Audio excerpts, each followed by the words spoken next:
This slide here shows revenue from ECUs here on this axis, and what you're seeing is above the line, this is revenue coming from these new types of controllers that we talk about. For example, domain controllers and zone controllers and center computers here.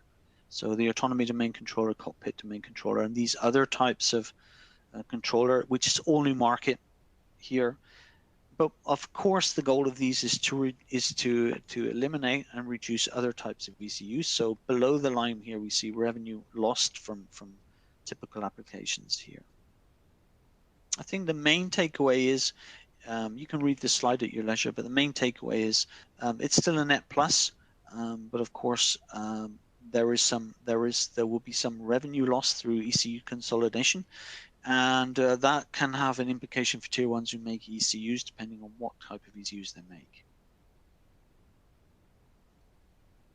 So as domain controllers in those designs for EE architecture give way to central computers, this can also lead to a reshuffle and can have an impact for suppliers. And here we're showing the supply chain for BMW, for the infotainment system here, as the infotainment systems and the autonomy systems merge towards a center computer.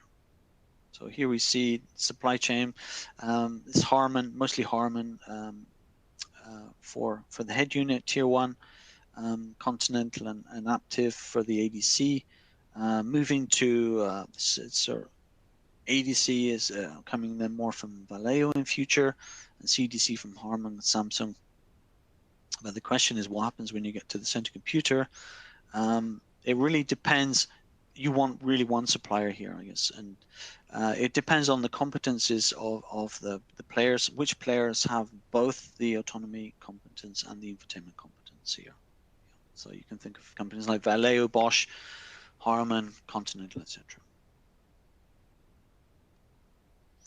And the same thing for the SoC, if you like, too. So one of the advantages we see, and one of the reasons why Qualcomm is so successful, is they really have a very strong position in providing system-on-chip powerful devices which are scalable and can manage both of these major domains, which will be managed in a center computer.